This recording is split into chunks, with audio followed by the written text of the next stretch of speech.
जो भी Donald Trump के चाहने वाले हैं, उनको पसंद करने वाले हैं, आज उनकी खुशी का ठिकाना नहीं है, क्योंकि अमेरिका के 250 साल के इतिहास में आज तक किसी भी राष्ट्रपति की इतनी बड़ी जीत नहीं हुई जितनी की डोनाल्ड ट्रंप की होने जा रही है। और ये बात मैं नहीं कह रहा, ये बात कह रहा है पॉली मार्केट। आप स्क्रीन पर देख लीजिए, ये दुनिया का सबसे बड़ा पॉलिटिकल सट्टा बाजार है और बताया जा रहा है कि डोनाल्ड ट्रंप इस टाइम पर कमला हैरिस के मुकाबले भयंकर बढ़त बना चुके हैं। कमला हैरिस 44% वोटों पर बैठी हैं, तो डोनाल्ड ट्रंप इस टाइम पर 55% के आंकड़े पर बैठे हुए हैं। और ये कितनी बड़ी बात है, इसका मैं आपको अंदाजा दे दूं तो 2020 में जो इलेक्शन हुए थे ना, जिसमें डोनाल्ड ट्रंप की बहुत बुरी तरीके से हार हुई, में ट्रंप और बाइडेन के बीच में वोटों का अंतर मुश्किल 1.5-2% का था, और यहाँ बात हो रही है 10% की। इसका मतलब ये कि जो 274 का बहुमत का आंकड़ा है, आप उसे तो छोड़ ही दीजिए, डोनाल्ड ट्रंप यहाँ पर 2/3 बहुमत की तरफ बढ़ रहे हैं। हालांकि आप कहोगे कि हम एग्जिट पोल का या ओपिनियन पोल का भरोसा नहीं कर सकते। हाल ही में हरियाणा चुनाव में क्या हुआ सबने देखा, उससे पहले लोकसभा चुनाव में हुआ वो भी सबने देखा। इसीलिए मैं कोई अमेरिकी या विदेशी न्यूज चैनल का सर्वे आप ही नहीं रहा, मैं आपको पॉली मार्केट दिखा रहा हूँ, जहाँ पर इस अमेरिकी राष्ट्रपति चुनाव पर अब तक आम जनता ने $10 अरब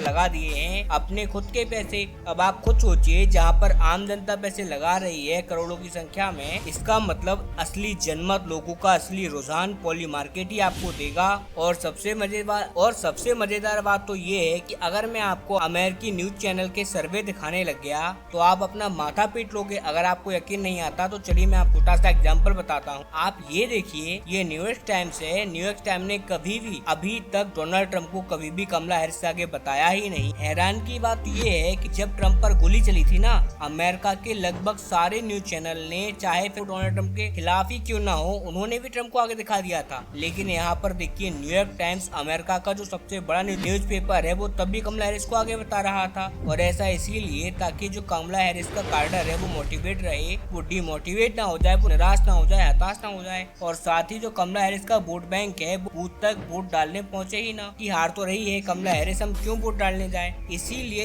इस तरीके के न्यूज चैनल सर्वे बनाते हैं। इसीलिए अमेरिका के चुनाव में सबकी नजर है पॉली मार्केट में, क्योंकि यहाँ पर पैसा लगा हुआ है, वो भी असली लोगों का, वोटर्स का। और इसीलिए सभी लोगों का मानना है कि जो ये पॉली मार्केट में 10% की बढ़त दिखाई जा रही है, इसका मतलब साफ है कि ट्रंप मात्र 1 महीना यानी कि आने वाले नवंबर के 7 तारीख तक इसको अगर मेंटेन कर पाते हैं ना, तो ट्रंप को हराना तो छोड़िए, ट्रंप को 2/3 बहुमत जीतने से कोई नहीं रोक सकता। साफ हो जाएंगी कमला हैरिस। लेकिन सवाल ये है कि ट्रंप, जो कि अब से कुछ टाइम पहले ही पिछड़ रहे थे कमला हैरिस से, अब से मात्र 2-3 हफ्तों पहले की बात है, अब अचानक से वो इतने आगे कैसे पहुँच गए। लेकिन दोस्तों, उससे पहले अगर अभी तक आपने इस चैनल को सब्सक्राइब नहीं किया है तो आपसे विनम्र निवेदन है कि आप इस चैनल को सब्सक्राइब कर नोटिफिकेशन बेल को ऑन कर लीजिए और वीडियो को लाइक कर दीजिए। चलिए हम वीडियो में वापस आते हैं। तो उसका आंसर है कि सबसे पहले तो उन्होंने डिबेट करने से मना कर दिया कमला हैरिस से, क्योंकि वो कमला हैरिस से की हुई सारी डिबेट में बहुत बुरी तरीके से हार रहे थे। और दूसरा ये कि जो भी इनके कंट्रोवर्शियल बयान थे, खास करके महिलाओं को लेकर, उन्हें इन्होंने बंद कर दिया। इसके अलावा जो एशियंस थे, जैसे कि भारतीय आबादी, स्पेशली हिंदू आबादी, उनको अट्रैक्ट करने के लिए बहुत सारे प्रोग्राम आयोजित किए गए डोनाल्ड ट्रंप के द्वारा। इनके खिलाफ जो बयानबाजी हो रही थी पार्टी से, उनको बंद करवाया। और सबसे महत्वपूर्ण फैक्टर था